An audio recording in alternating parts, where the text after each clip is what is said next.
Mga idol, posibleng uminit ang usapan ngayong off-season matapos maglabas ng matinding trade idea si Paul Pierce para sa Los Angeles Lakers at Detroit Pistons. Ayon sa dating NBA superstar, pwedeng maging win-win ang posibleng trade na magdadala kay Jalen Duren papuntang Lakers habang makakakuha naman ng Pistons ang scorer na si Austin Reeves. Ang dahilan? Parehong may malaking problema ang dalawang koponan ngayon. Sa side ng Lakers, matagal nang obvious na kulang sila sa dominanting center. Simula nang mawala si Anthony Davis, hirap silang makahanap ng consistent rim protector at rebounder. Kahit dumating si DeAndre Ayton, marami pa ring nagsasabing hindi sapat ang impact niya lalo na sa depensa at playoff adjustments. Kaya para kay Paul Pierce, swak si Duren sa sistema ni Luka Doncic dahil bata, athletic, mabilis tumakbo sa pick and roll at kayang maging lob threat kada possession. At tandaan mga idol, bata pa si Duren. 22 years old pa lang siya pero isa na agad sa pinakamalalakas na rebounder at interior finisher sa liga. Sa regular season, nagpakita siya ng malaking improvement offensively at naging all-star level big man para sa Detroit. Kaya nga naging eligible siya sa napakalaking extension na umaabot sa $287.1 million matapos ang All-NBA third team selection niya. Pero dito pumapasok ang malaking problema. Sa playoffs, biglang bumagsak ang performance ni Duren. Mula halos 20 points per game noong regular season, bumaba siya sa around 10 points per game at maraming fans ang nadismaya sa depensa, rebounding effort at consistency niya laban sa mga elite big men. May ilang laro pa nga na nabangko siya sa crucial moments dahil mas naging effective pa ang ibang backup bigs ng Pistons. Kaya kung Lakers fan ka, may risk talaga kapag nakuha nila si Duren. Una, sobrang laki ng posibleng contract niya. Kapag binigyan siya ng massive extension tapos hindi niya maayos ang playoff issues niya, pwedeng maipit ang Lakers sa salary cap sa isang player na hindi pa proven sa postseason. Pangalawa, malaking pressure agad ang haharapin niya sa Los Angeles. Iba ang expectations sa Lakers. Hindi sapat ang magaling lang sa regular season. Kailangan mong mag-deliver sa playoffs lalo na kung katabi mo sina Luka at LeBron. At pangatlo, may concern pa rin sa kanyang defensive IQ at consistency. Athletic siya at malakas sa ilalim pero kapag elite playoff offenses na ang kalaban, kailangan mas disciplined at mas mataas ang basketball IQ sa rotations at switching defense. Yan mismo ang nakita ng maraming analysts nitong postseason.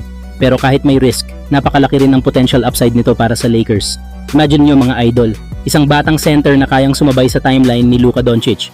Habang tumatanda si LeBron, magkakaroon ng Lakers ng long-term interior presence na pwedeng maging foundation ng future nila. Malaki ang tulong ni Duren sa rebounding, rim running, second chance points at lob plays. At kapag nabuo ang chemistry nila ni Luka, posible talagang maging isa siya sa pinaka-dangerous young centers sa NBA. Para naman sa Pistons, makakakuha sila ng scorer at playmaker na kayang tumulong agad kay Cade Cunningham sa crunch time. Isa rin ito sa dahilan kung bakit sinabi ni Paul Pierce na magandang trade ito para sa dalawang team. Pero sa totoo lang mga idol, ito yung klase ng trade na pwedeng magmukhang genius after 2 years. O pwedeng maging isa sa pinakamalaking pagkakamali depende kung paano magde-develop si Duren sa playoffs. Kayo mga idol, kung kayo ang Lakers, ite-trade nyo ba si Austin Reeves para kay Jalen Duren kahit may malaking risk sa contract at playoff performance niya? Samantala, isang veteranong forward na naman ang inuugnay ngayon sa Los Angeles Lakers at mukhang seryoso talaga ang possibility. Ayon sa mga reports, isa si Tobias Harris sa mga realistic off-season targets ng Lakers lalo na kung tuluyang mawala si Rui Hachimura sa free agency. At malaking dahilan dito ang hinahanap ngayon ng Lakers, size, shooting, at veteran experience sa forward position.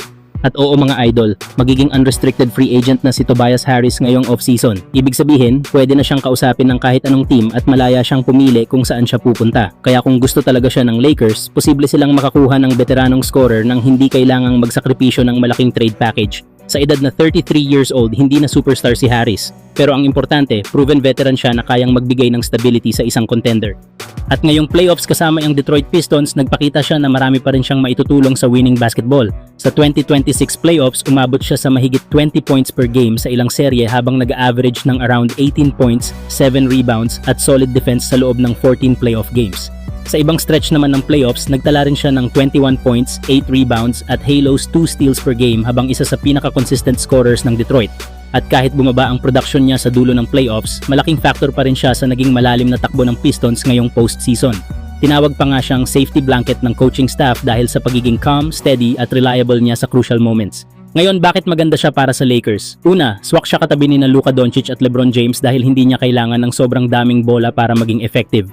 Marunong siyang gumalaw off-ball, kayang tumira sa tres at pwedeng maglaro bilang small forward o power forward. Pangalawa, malaking tulong siya sa depensa dahil hindi na mapipilitang bantayan ng maliliit na guards ng Lakers ang mas matatangkad na forwards. Isa ito sa pinakamalaking problema ng Lakers nitong playoffs.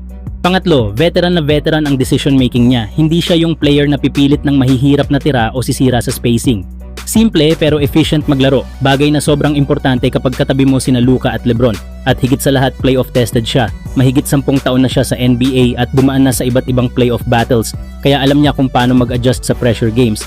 Pero syempre mga idol, may risk din, hindi na siya bata at may mga games din sa playoffs na nawawala ang scoring niya lalo na kapag physical ang depensa. May criticism din minsan na hindi siya aggressive enough sa biggest moments. Kaya hindi siya yung klase ng player na magbabago agad ng championship ceiling ng Lakers mag-isa. Pero bilang veteran role player, posibleng sobrang sulit siya, lalo na kung ang hanap ng Lakers ay consistency, size, spacing at experience habang sinusubukan nilang palibutan si Luka ng mas maayos na roster para sa championship run. Samantala, maraming fans ang hati ang opinyon dito. May ilan na gusto ang veteran presence ni Harris pero may iba ring natatakot na baka maging overpaid siya kapag binigyan ng malaking kontrata. Kayo mga idol, payag ba kayo na si Tobias Harris ang maging kapalit ni Rui Hachimura sa Lakers o mas gusto nyo pa rin kumuha sila ng mas batang forward para sa future ni Luka Doncic? But Holland caught the ball. Pistons deep to Tobias. Now Harris likes the matchup on Porzingis and scores again.